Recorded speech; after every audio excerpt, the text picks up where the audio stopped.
বিরিয়ানি রান্না করতে প্রথমে আমি ৫টা ছোট সাইজের আলু খোসা ছাড়িয়ে সামান্য তেলে দিয়ে দিয়েছি। এরপর একটু জর্দা রং, একটু লবণ দিয়ে হালকা করে ভেজে নিব। উপরে একটু কালার চলে আসলে এরপর হচ্ছে আমি নামিয়ে নিব। তো এখানে ভাজা হয়ে গেছে। এরপর পেঁয়াজ বেরেস্তা করা তেল দিয়ে দিয়েছি 1/2 কাপ পরিমাণে। অর্ধেকটা স্টার মসলা, একটা কালো এলাচ, সেই সাথে এখানে দারচিনি, এলাচ, লবঙ্গ, একটু শাহি জিরা দিয়েছি 1/2 চা চামচের মতো।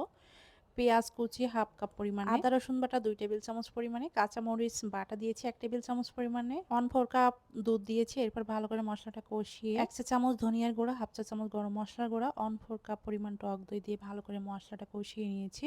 লবণ দিয়েছি পরিমাণ মতো। এরপর এখানে 800 গ্রাম পরিমাণে গরুর মাংস দিয়ে মাংসটা ভালো করে মশলার সাথে কষিয়ে নিচ্ছি। যেহেতু বিরিয়ানি রান্না করছি, বিরিয়ানির মশলা দিয়েছি 2 টেবিল চামচ পরিমাণে, আর এটা হচ্ছে রাঁধুনি বিরিয়ানির মশলা। মাংসটা ভালো মতো কষিয়ে এরপর আগে থেকে ভেজে নেওয়া আলুগুলো দিয়ে দিচ্ছি, দিয়ে আর একটু কষিয়ে নিচ্ছি।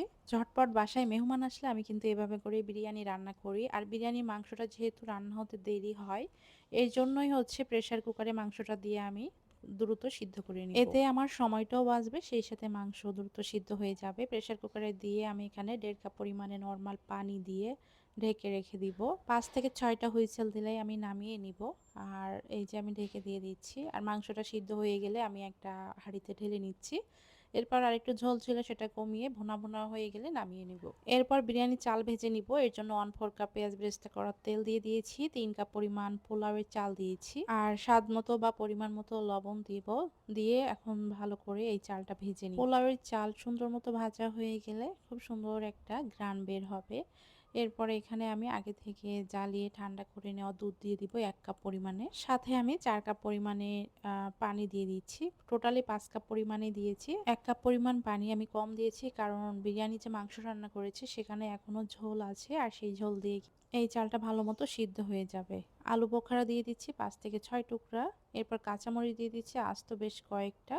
মিডিয়াম আঁচে রেখে এখন পানিটা কমে যাওয়া পর্যন্ত অপেক্ষা করব। এই যে পানিটা ঠিক এই পর্যায়ে চলে আসলে আগে থেকে রান্না করে নেওয়া গরুর মাংস দিয়ে দিচ্ছি। সেম প্রসেসে মুরগির মাংস দিয়ে রান্না করে নিতে পারবেন, তবে মুরগির মাংস দিয়ে রান্না করলে প্রেসার কুকারে দেওয়ার কোনো দরকার পড়বে না। যাই হোক, ভালো করে মিশিয়ে এখন উপর দিয়ে একটু পেঁয়াজ বেরেস্তা দিয়ে দিচ্ছি। আর এই বিরিয়ানিতে আমি কোনো প্রকার ঘি ব্যবহার করিনি, কারণ আমার বাসায় ছিল না, যেহেতু ঝটপট রান্না করেছি।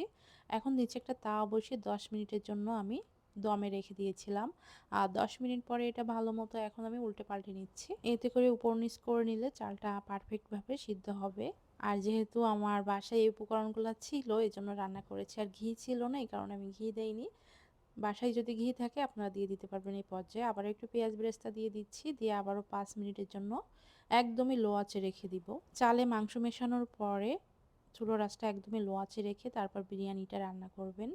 এই যে আমার বিরিয়ানি রান্না হয়ে গেছে। আশা করছি আপনাদের কাছে ভালো লেগেছে। ভালো লেগে থাকলে অবশ্যই শেয়ার করে দিবেন।